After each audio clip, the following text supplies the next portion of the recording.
you had what was known as a wet ice box. Mhm.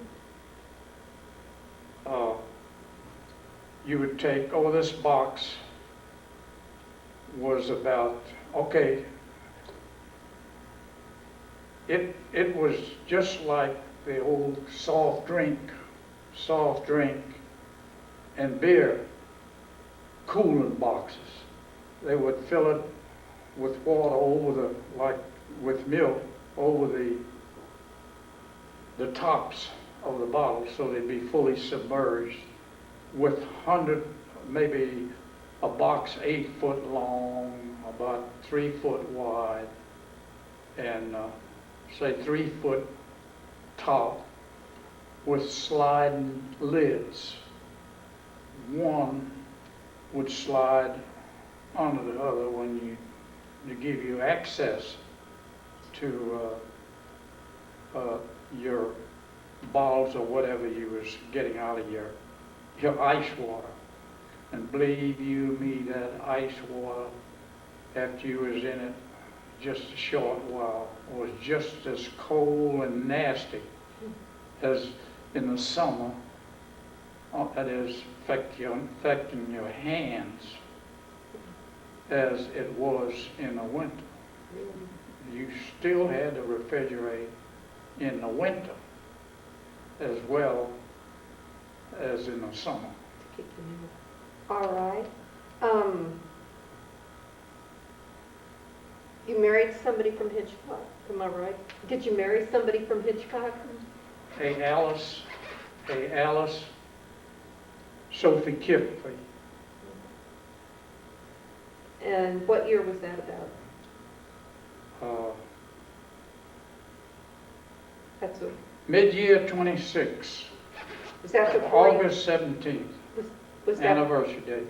before you went in the service, or Oh, after, after? 47, Then I'm getting ahead of myself. 1947. Then I'm getting ahead of myself. 42 Okay. is when I went in service. Well, let's just get right into that, because I know you have a lot to tell us about that. So you joined the Air Force at what, how old were you when you joined? 22. 22. And where did you go from here, from Hitchcock? You said you took... Of course, through the Youth Acceptance Center in Wichita Falls, Shepherd Air Base. Shepherd Air Force. And how long were you there? A while?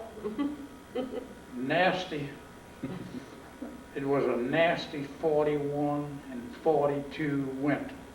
Mm-hmm. You were there? Wet, just about like we've had here, only run from about 19 to 24 degrees, about 4 in the morning. Wow. Of course, it would warm up about 20, sometimes 30 degrees. And if you didn't have that, the wind was always blowing out there. That was basic training, Yeah. I guess. Basic training. Okay. It was nasty. They'd even have you lay down on the damp ground, do certain exercises, Now, what did push-ups and so on. I want you to repeat again what that sergeant told you when he looked you in the eye. You just told us about that and said, I always had a questionable mind. I guess you might say rhyme with reason.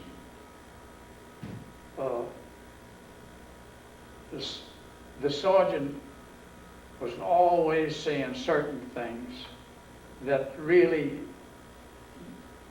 make you feel like, well, maybe he's trying to make us feel inferior because he was an old professional infantry sergeant, or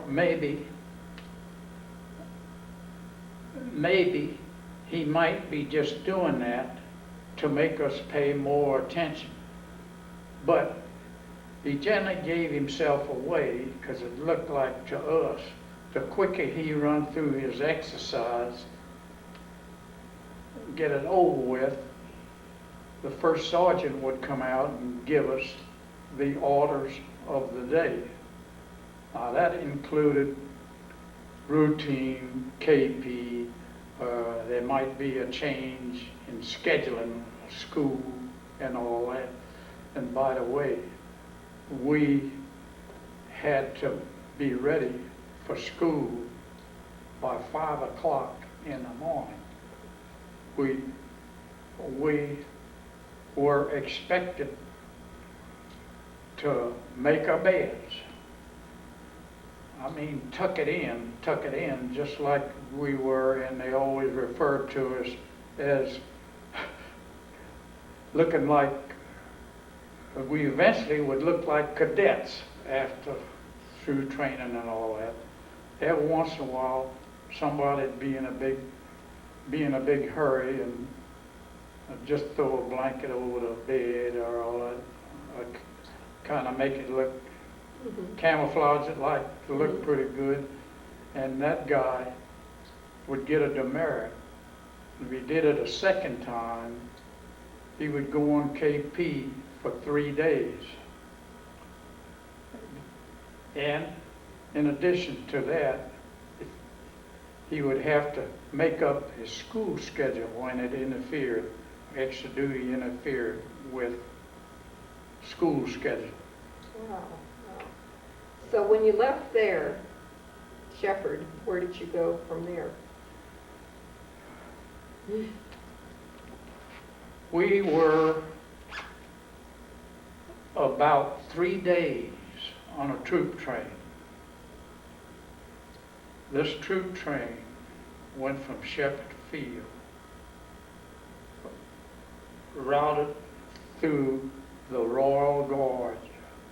It took us about 7 hours to get through the Royal Gorge. Sometimes there, due to expensive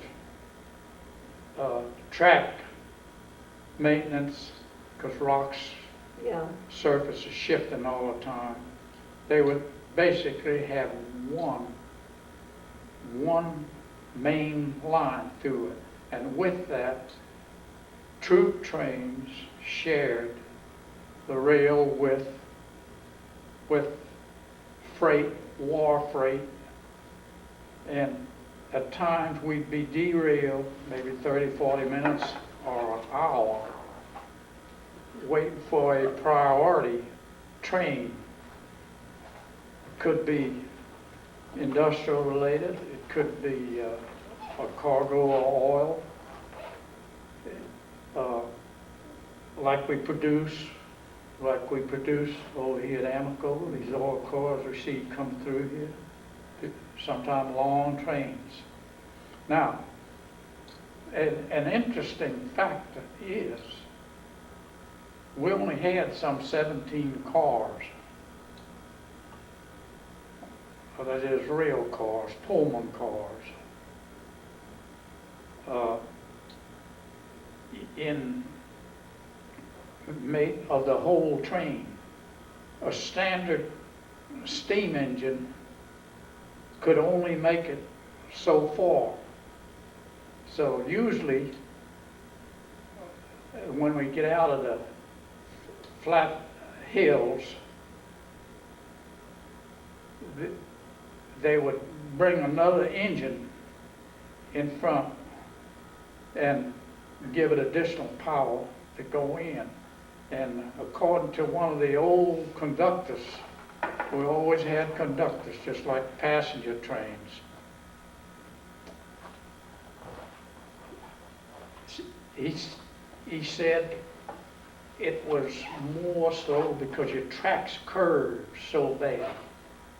And that puts additional, additional torque. The additional torque on the train. But when we got up into the real Rocky Mountains near the gorge, they'd bring in a real big, massive steam-powered engine, coal-fired. Wheels, I would judge, the driver wheels I would judge to be about 12 feet. In addition, for that, a comment on that, I had the privilege of going through a railroad museum out in Santa Fe, New Mexico. Such a train is there in that museum. It's quite an interesting lesson to see what those people had to go through. Now, we got caught in the snow. Wow. We had the drivers on our trains had regular sharp sand, like you mix with concrete. They would shoot on the rails, and it was heated. It was heated because you know you got plenty heat in a steam driven engine. They shoot this hot, sharp sand on the coal to reasonably melt the snow. It wasn't just snow. It would ice right quick because it was so cold there. That was very interesting to me because I'd also been around railroads all my life. Mm-hmm. So where did you wind up when you got through this arduous journey? Where were you going? We were headed to Bonneville Salt Flats, located 127 miles from Salt Lake City on the Nevada-Utah state line.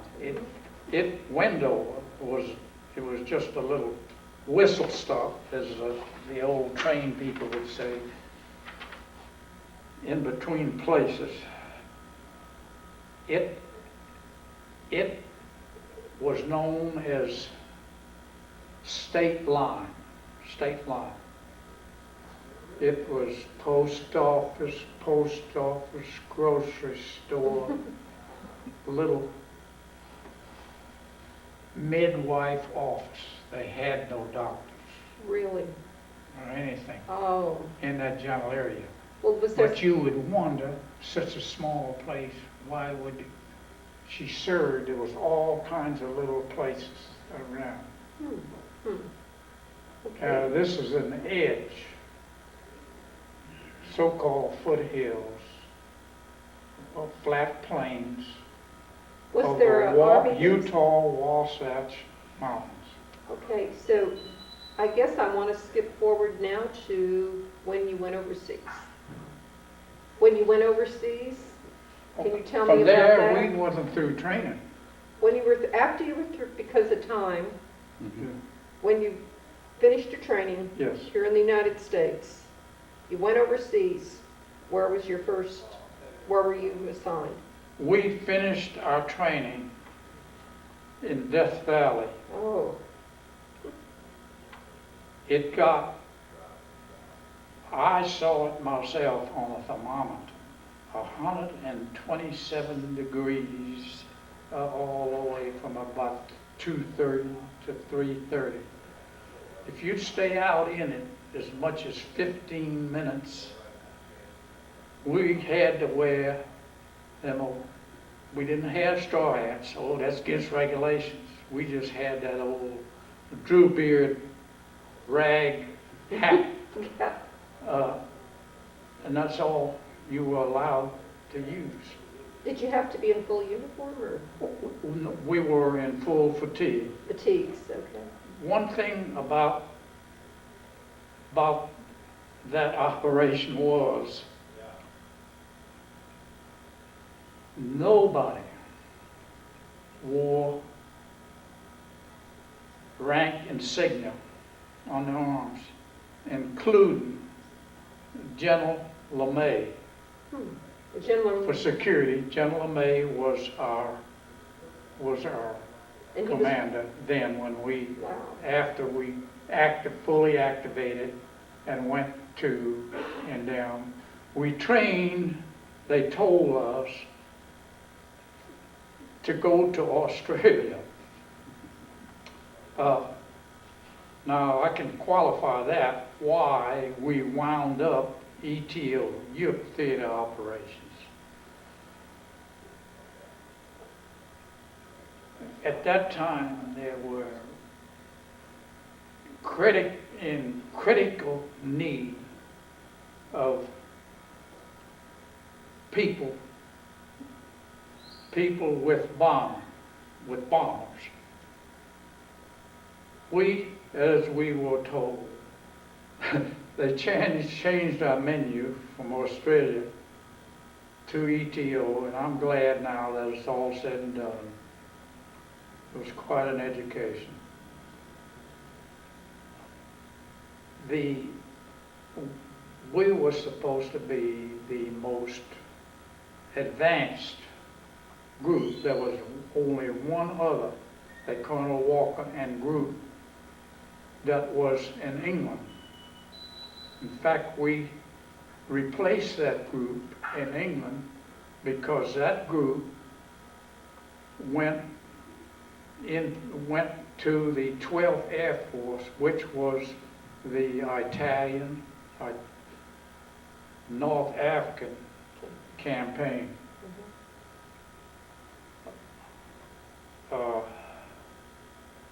We waited approximately 60 days before our assigned B-17s caught up with us. But in the meantime, we didn't just sit on our can around. We went to a temporary field just outside of Kettering. By the way, Kettering was known then as the heart of the leather industry. Shoes, harnesses for horses, saddles. This is leather, in England. In England. Okay. There we went, still continued with our school training and so-called technical training, and of course took care of our usual chores. One of the most